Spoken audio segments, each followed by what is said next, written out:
আসসালামু আলাইকুম। বলছিলাম doctor Mohammad Abdul Hai, orthopedic, arthroscopy and arthroplasty surgeon, Chattogram থেকে।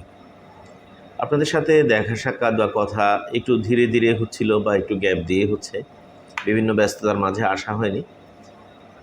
আমাদের পূর্ববর্তী কিছু পোস্টে আমি পেডিয়াট্রিক এসিএল এবং মেনিসকাস নিয়ে একটা পেশেন্টের ফলো আপ দেখাচ্ছিলাম।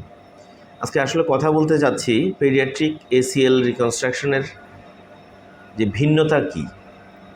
ভিন্নতা হচ্ছে যে কি, আমরা যে হাড় যেটা থাকে, হাড়ের মাঝে শিশু এবং কিশোরদের হাড়ের সামনে ইপিফাইসিস বা ফাইসিস, এই অংশগুলি যে আছে, এটা হচ্ছে হাড়টির গ্রোথ, বোন গ্রোথের জন্য কাজে লাগে।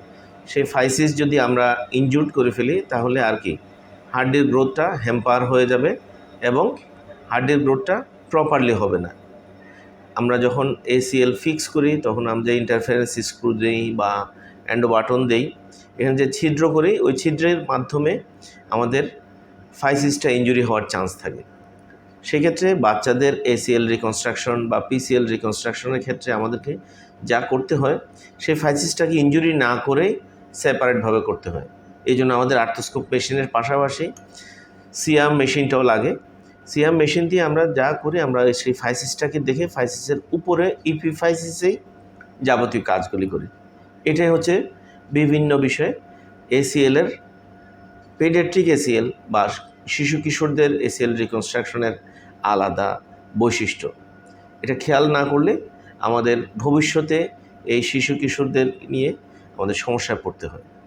আমরা খেয়াল করে যথাযথভাবে যদি আমরা সার্জারিটা করি, তাহলে আমাদের শিশু কিশোররা তাদের যে লিগামেন্টাস লেক্সিটি এবং লিগামেন্ট ইনজুরি থেকে যে প্রবলেমগুলিতে থাকে, এই প্রবলেম থেকে বেরিয়ে আসতে পারে।